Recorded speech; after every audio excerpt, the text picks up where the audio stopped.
Hello guys, welcome to the video. My name is Abhishek Gaur and I am working in Brelica Services as an web development trainer. तो previous parts में हमने ये देखा था कैसे with the help of HTML and CSS हम अपनी पूरी की पूरी UI को क्रिएट करते हैं। फिर उसके बाद नेक्स्ट पार्ट में हमने ये सीखा था कैसे डायनेमिकली हम अपने क्वेश्चंस को ऐड ऑन करते हैं। आज हमें वर्क करना है दो मेन फंक्शनैलिटीज पे। जैसे कि आपको यहाँ पे दिख रहा होगा, जैसे ही मैं ऑप्शन पे क्लिक करूंगा और नेक्स्ट बटन पे क्लिक करूंगा तो नेक्स्ट क्वेश्चन अपीयर हो जाना चाहिए, ठीक है। और दूसरी चीज ये पेजिनेशन वाली फंक्शनैलिटी कि जैसे ही क्वेश्चन 5 आए तो यहाँ पे भी क्या हो जाए, क्वेश्चन 5 हो जाए। सेम चलने चाहिए दोनों, ठीक है। तो चलिए स्टार्ट करते हैं। तो मैंने VS कोड अपना ओपन कर लिया है, ये वही कोड है जो अपने प्रीवियस वीडियो में देखा होगा, ठीक है। तो सबसे पहले हमें क्या करना है, इस पेजिनेशन वाली फंक्शनैलिटी पे वर्क करना है कि यहाँ पे अगर क्वेश्चन 5 है तो यहाँ पे भी क्या हो, 5 ही हो, ठीक है। 4 आए तो 4 ही हो। तो उसके लिए सबसे पहले तो मैं क्या करूंगा, जो वो एलिमेंट था यानी कि ये वाला एलिमेंट, इसको सेलेक्ट करूंगा with the help of JavaScript. तो सबसे पहले मैं index.html वाली फाइल में जाऊंगा, देखूंगा कि उस एलिमेंट को मैंने क्लास क्या दी है। तो ये आपको दिख रहा होगा, क्विज डिटेल नाम की क्लास दी है मैंने इसे। तो इसे मैं कॉपी कर लेता हूँ और यहाँ कहीं ऊपर जावास्क्रिप्ट से सेलेक्ट कर लेता हूँ, const quiz detail element is equals to document dot query selector, और इसके अंदर डॉट लगा के सेम वही क्लास को पेस्ट कर दिया, ठीक है। तो वो एलिमेंट हमें मिल चुका है। अब जैसी क्या हो, क्विज लोड हो, उसी दौरान वो पेजिनेशन वाली फंक्शनैलिटी भी एक्टिव हो जानी चाहिए। तो इसीलिए जो लोड क्विज नाम वाला फंक्शन है उसके अंदर मैं क्या करूंगा, जो भी मेरी क्विज डिटेल एलिमेंट है उसके इनर HTML में कुछ चीजें इंसर्ट करूंगा। अब आप सोच रहे होंगे कि मैंने इनर HTML क्यों लिखा, इनर टेक्स्ट लिखता तो टेक्स्ट ऑटोमेटिकली इंसर्ट हो जाता। नहीं, क्योंकि मैं क्या चाहता हूँ, टेक्स्ट के साथ साथ एक एलिमेंट भी ऐड करना चाहता हूँ। तो जब भी हम इनर HTML का यूज करते हैं तो हम ऐड को भी इंसर्ट करवा सकते हैं अपने HTML पेज में। अगर आप इनर टेक्स्ट करके ऐड करोगे किसी भी टैग को तो वो एज इट इज प्रिंट हो जाता है, वर्क नहीं करता है वैसे। तो उसके लिए मैंने यहाँ पे लगाया है क्या, इनर HTML। और अब मैं यहाँ पे P नाम का टैग इंसर्ट करूंगा, ठीक है। और इस P नाम के टैग के अंदर मुझे कुछ लिखना है, तो यहाँ पे मैं लिख देता हूँ डॉलर, और इसके अंदर मैं लिखूंगा करंट क्विज, यानी कि जो करंट क्विज चल रहा है। जैसे कि अभी यहाँ पे 4 है, बेबी 4 आ गया, ठीक है। अब यहाँ पे 5 क्यों है, 5 इसलिए है क्योंकि आपको ये पता होगा जो भी क्वेश्चन स्टार्ट होते हैं वो 1 2 3 4 से करते हैं हम स्टार्ट। और यहाँ पे 4 इसलिए आ रहा है क्योंकि जो एरे है, एरे की स्टार्टिंग कहाँ से होती है, 0th इंडेक्स से। तो ये क्वेश्चन 5 का इंडेक्स लोकेशन कितनी होगी, 4 होगी, ऑब्वियस सी बात है। तो इस वजह से मैं यहाँ पे क्या कर दूंगा, +1, ठीक है। क्योंकि सारा डेटा एरे के अंदर है, एरे के अंदर डिफरेंट डिफरेंट ऑब्जेक्ट्स हैं और उन ऑब्जेक्ट्स की काउंटिंग स्टार्ट किससे होती है, 0 से, ठीक है। अब हमने क्या कर दिया, +1 करा तो देखो ये भी 5, ये भी 5, और उसके आगे हमें क्या लिखना था, जस्ट ऑफ डॉलर। और यहाँ पे मैं लिख दूंगा क्या, जो भी हमारा क्विज का डेटा है उसकी क्या लेंथ, जितनी भी उसकी लेंथ है। देखो 5 और 5, और यहाँ पे मैं लिख दूंगा क्वेश्चंस। तो ये देखो डायनेमिकली ऐड कर दिया है, ठीक है। अच्छा, मैंने यहाँ पे टेम्पलेट लिटरल्स का क्यों यूज किया, इसका रीजन ये है कि जब भी हम टेम्पलेट लिटरल का यूज करते हैं तो जो हमारी नॉर्मल स्ट्रिंग होती है और जो हमारे वेरिएबल्स होते हैं उन दोनों को हम साथ में यूज कर सकते हैं। जैसे आपने यहाँ देखा, अगर मैं नॉर्मल कोट्स लगाता तो सिर्फ एक ही चीज कर सकता था, या फिर कॉमा करके मुझे सेपरेट करने पड़ते। तो इसीलिए मैंने टेम्पलेट लिटरल्स का क्या कर लिया, यूज कर लिया। अगर अब मैं स्लाइड चेंज करूं, फॉर एग्जाम्पल के लिए मैंने यहाँ पे 0 कर दिया, देखो 1 1, 1 कर दिया, 2 2, तो ये देखो प्रॉपरली वर्क करने लगा है। तो पहला टास्क तो हो गया हमारा कंप्लीट। तो वापस से 0 कर देता हूँ, फर्स्ट वाला, ठीक है। तो अब पहला टास्क तो हमारा कंप्लीट हो चुका है। अब हमें ये देखना है कि यूजर इस पे क्लिक करे और नेक्स्ट बटन पे क्लिक करे तो क्या होना चाहिए। ठीक है, तो उसके लिए सबसे पहले मैं क्या करूंगा, एक फंक्शन बनाऊंगा। मैंने लिखा function get selected.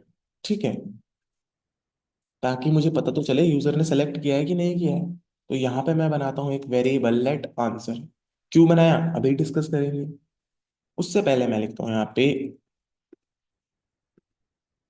Option element. Option element के अंदर आपको पता ही होगा हमारे सारे के सारे ऑप्शंस हमने सेलेक्ट कर रखे हैं क्वेरी सिलेक्टर ऑल की हेल्प से। तो जितने भी इनपुट हैं आंसर वाले वो सारे सेलेक्ट हो चुके हैं। ठीक है, तो मैंने क्या करा, option element dot for each. मैं इस पे फॉर ईच लूप लगाने वाला हूं ताकि मैं हर एक क्वेश्चन पे क्या कर सकूं, आइटरेट करके कुछ भी टास्क परफॉर्म कर सकूं। और ये इसके अंदर मैं लिख दूंगा ऑप्शन एलिमेंट्स। ठीक है, ताकि एक एक करके मेरे को ऑप्शंस मिलते रहे। और यहाँ पे मैं यूज करूंगा कंडीशनल्स का। If option elements dot check, यानी कि अगर यूजर ने ऑप्शन एलिमेंट को चेक कर दिया है किसी भी, तो क्या करो, जो मेरा आंसर नाम का वेरिएबल है उसके अंदर स्टोर करवा दो ऑप्शन एलिमेंट्स की आईडी। ठीक, ऑप्शन एलिमेंट की आईडी यहाँ पे देख रहे होंगे आप, हर एक इनपुट को हमने आईडी दी है। तो इससे होगा क्या, जैसे ही यूजर क्लिक करेगा किसी भी इनपुट पे तो हमें उस इनपुट की आईडी मिल जाएगी। ठीक है, और वो स्टोर हो जाएगी आंसर नाम के वेरिएबल के अंदर। और अब यहाँ पे सिंपली जस्ट रिटर्न करा देंगे हम आंसर को। ठीक है, कुछ इस तरीके से पहला टास्क कंप्लीट। अब हम क्या करेंगे देखो, आगे हमें क्या करना है, इस पे क्लिक करा आईडी हमें मिल गई, लेकिन हमें क्या करना है, नेक्स्ट पे क्लिक करके स्लाइड को चेंज भी करवाना है और चेक भी करना है साथ साथ कि वो आंसर सही है या फिर गलत है। उसके बेसिस पे हमें स्कोर भी देने हैं। ठीक है, तो बटन पे क्लिक करने पे फंक्शनैलिटी होनी चाहिए, इसका मतलब हमें बटन को सिलेक्ट करना होगा with the help of JavaScript. तो मैं जाता हूँ यहाँ पे index.html की फाइल में और देखता हूँ बटन को क्या क्लास आईडी दी है हमने, या आईडी दी है हमने। कंट्रोल सी, और ऊपर जाके with the help of JavaScript हम सेलेक्ट कर लेंगे। तो मैंने यहाँ पे लिखा const btn submit is equals to document dot get element by ID. और आईडी क्या दी थी हमने, बटन btn। ठीक है, ये आईडी दी थी हमने और सेलेक्ट कर लिया है। अब कुछ नहीं, बटन पे क्लिक करने पे होना चाहिए, तो बटन पे मैं लगा देता हूँ button submit dot add event listener. और एड इवेंट लिसनर आपको पता ही है दो पैरामीटर रिसीव करता है, पहला इवेंट, तो इवेंट कौन सा परफॉर्म हो रहा है, क्लिक वाला इवेंट, और दूसरा एक कॉल बैक फंक्शन। ठीक, अब इस कॉल बैक फंक्शन के अंदर चीजें परफॉर्म करूंगा मैं। सबसे पहले तो मैं एक वेरिएबल बनाऊंगा आंसर नाम का, और उस वेरिएबल के अंदर मैं कॉल कर दूंगा अपना ऊपर वाला फंक्शन जो कि है गेट सिलेक्टेड। क्यों, क्योंकि इस गेट सिलेक्टेड को कॉल करने पे मुझे एक आंसर रिटर्न होगा जो भी आपने इनपुट पे क्लिक किया है, for example A B C कुछ भी, और उसे मुझे इस आंसर के अंदर स्टोर कराना है। क्यों करवाना है, क्योंकि मैं डायरेक्टली एक्सेस नहीं कर सकता हूँ। ये फंक्शन रिटर्न तो कर रहा है, लेकिन आपको पता होगा क्योंकि ये फंक्शन स्कोप है और दूसरे फंक्शन के अंदर एक्सेसिबल नहीं है, इसीलिए मैंने क्या किया, इस फंक्शन को यहाँ पे कॉल करवाया और इस आंसर के अंदर स्टोर करवा दिया। ठीक है, आगे बढ़ते हैं। अगर आप देखना चाहते हो तो देख भी सकते हो कंसोल लॉग करा के आंसर को। यहाँ पे चेक करते हैं, कंट्रोल शिफ्ट आई दबा के मेरा कंसोल ओपन हो गया है। मैंने इस पे क्लिक किया, नेक्स्ट पे क्लिक किया, तो देखो मुझे क्या मिल गई, आईडी मिल गई, पता चल गया मुझे कौन से वाले ऑप्शन पे क्लिक हुआ है। सी पे अगर क्लिक करूं नेक्स्ट, तो ये देखो, तो प्रॉपरली डेटा हमारे पास पहुंच रहा है। तो अभी तक हमने जो भी किया है सब सही चल रहा है। आगे बढ़ते हैं। तो ऑब्वियस सी बात है, कंसोल तो नहीं कराना है, हमें चेक करना है इफ आंसर।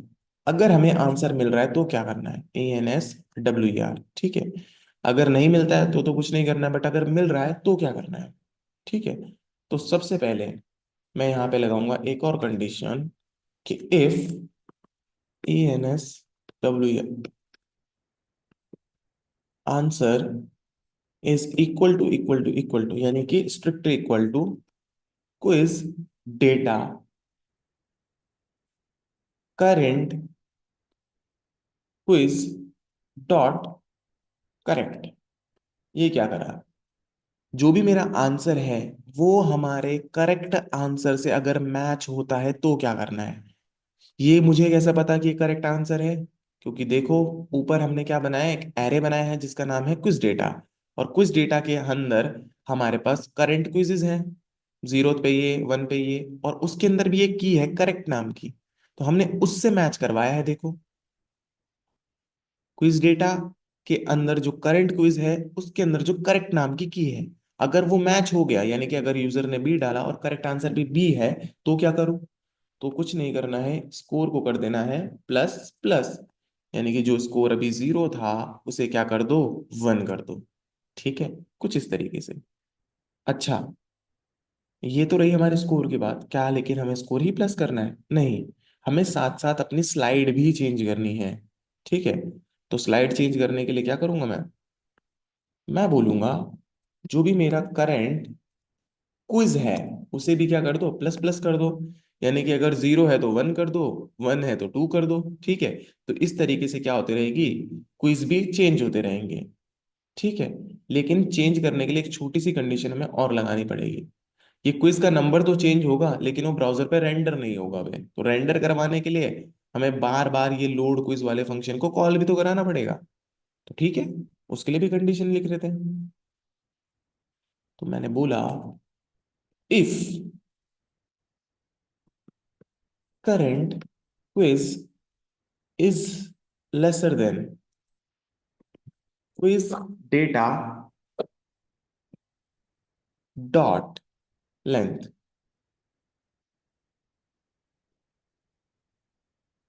एक सेकेंड, इसको थोड़ा सा ऊपर रखते हैं। यहाँ पे शायद कोई ब्रैकेट छूट रहा है हमारा, इसको मैं एक बार control set control set control set. ठीक है, LENGTH लेंथ, और यहाँ पे लगेगा वो ब्रैकेट। ठीक है, कुछ इस तरीके से ये। ठीक है, मैंने बोला जो करंट क्विज है अगर उसकी वैल्यू छोटी है किससे, क्विज डेटा की लेंथ से, तो ही करना इस काम को, तो ही बार बार लोड करवाना है। नहीं तो बार बार ही लोड करवाते रहेगा, 6 7 8 तक लोड थोड़ी करवाना है हमें, तो सिर्फ जब तक क्विज डेटा की लेंथ से छोटा हो तब तक ही लोड करवाना है। ठीक है, तो तब क्या कर दो, लोड कर दो क्विज को। ठीक, और एल्स में कुछ और लिखेंगे हम। तो हमें क्या करना है, अगर ये क्विज जो करंट क्विज है इसकी वैल्यू ज्यादा हो गई तो क्या करना है, तो कुछ नहीं करना है, हमें एक मैसेज शो करना था वहां पे, क्या, कि quiz dot inner HTML is equals to, फिर से आगे इनर HTML लगाया, यानी कि मैं कोई टैग भी इंसर्ट करने वाला हूँ। H2 में आप क्या लिख दो, you answered dollar score slash dollar quiz data dot length. ठीक है, स्कोर में आपके पास स्कोर पता चल जाएगा, फॉर एग्जांपल के लिए 3 क्वेश्चन करेक्ट है तो 3 आ जाएगा, और लेंथ आपको पता ही है 5 है। ठीक है, तो 3 आउट ऑफ 5। ठीक है, और यहाँ पे मैं लिख देता हूँ क्वेश्चन CORRECTLY करेक्टली। ठीक, ये मैसेज शो करो, और इस मैसेज के साथ साथ मुझे क्या बनाना है, एक बटन भी बनाना है, तो मैं यहाँ पे लिख दूंगा बटन। इस बटन का काम क्या है, रीलोड करना। ठीक है, और यहाँ पे मैं बटन का टाइप भी दे देता हूँ बटन, और यहाँ पे मैं एक इवेंट परफॉर्म करूंगा, ऑन क्लिक इवेंट। और ये इवेंट करेगा क्या, इस पूरे के पूरे क्वेश्चन को रीलोड करवाएगा, तो उसके लिए लिखते हैं हम लोकेशन डॉट रीलोड। ये लोकेशन डॉट रीलोड का काम होता है क्या, रीलोड करवाना। ठीक, एक तो हम मैन्युअली रीलोड करते हैं यहाँ से, एक हम बटन पे क्लिक करके भी रीलोड करवा सकते हैं with the help of this event. ठीक है, तो ये चीज भी हमने लिख ली है। तो एक बार चेक करते हैं कैसा चल रहा है। तो मैंने बी ऑप्शन पे क्लिक करा, नेक्स्ट पे क्लिक करा, सेकंड आ गया, इस पे क्लिक करा, ये आ गया, इस पे क्लिक करा, ये आ गया, इस पे क्लिक करा, ये आ गया, इस पे क्लिक करा, ये आ गया। ओके, तो हमारे पास आंसर भी आ गए हैं। अब ये वाली चीज नहीं होनी चाहिए, बिकॉज अब थोड़ी यूजर नेक्स्ट पे क्लिक करना चाहिए, तो इस चीज को भी हम क्या कर देते हैं, हाइड कर देते हैं। तो उसके लिए कुछ नहीं करूंगा, यहाँ पे हमने पहले से ही फुटर एलिमेंट सेलेक्ट कर रखा था, याद होगा आप लोगों को। उसकी स्टाइल में जाके डॉट डिस्प्ले को क्या कर दूंगा, नन। क्या अब मुझे फुटर नहीं दिखना चाहिए लास्ट में, ये देखो हमने फुटर ऊपर सेलेक्ट किया था, क्विज फुटर, फुटर एलिमेंट, ठीक है, हमें फुटर नहीं देखना है। तो अगर अब मैं यहाँ पे चेक करूं, next, next, next, next and next, तो ये देखो फुटर भी गायब हो गया। अब थोड़ा ये रिलोड वाले बटन पे हमें सीएसएस ऐड ऑन करनी है, देख लेते हैं वर्क कर रहा है प्रॉपरली कि नहीं। रिलोड पे मैंने क्लिक करा तो देखो रिलोड हो गया, ठीक है। तो इस बटन को थोड़ी स्टाइलिंग देनी है हमें, तो कुछ नहीं करूंगा, मैं अपनी सीएसएस वाली फाइल ओपन करूंगा। यहाँ पे ऑलरेडी एक बटन है हमारे पास, सेम ही सीएसएस अप्लाई कर देंगे, कंट्रोल सी, और यहाँ पे मैं कंट्रोल वी करके यहाँ पे लिख देता हूँ डॉट क्विज। कहाँ पे था वो, क्विज बॉडी के पास था शायद। तो क्विज, क्विज बॉडी में जाकर के मैं लिख दूंगा, नॉर्मली बटन को सिलेक्ट कर दो और ऐसे सीएसएस दे दो। और एक और चीज कर देता हूँ, डिस्प्ले ब्लॉक भी कर दो इसकी, और मार्जिन लगा दो इस पे 1 रैम टॉप से और ऑटो, ठीक है। चेक करते कैसा लग रहा है। मैं यहाँ गया, click, click, click and the last one. तो ये देखो, तो अब देखो हमारा रीलोड का बटन भी प्रॉपरली वर्क कर रहा है, और you answer 2 out of 5 question correctly. और रीलोड पे क्लिक करा तो रीलोड। तो इस तरह से हमारा कंप्लीट हो चुका है quiz application with the help of HTML, CSS and JavaScript. तो आज के लिए इतना ही रखते हैं, और इस तरह की और वीडियो देखने के लिए सब्सक्राइब करिए ब्रेलिका सर्विसेज को। Thank you guys.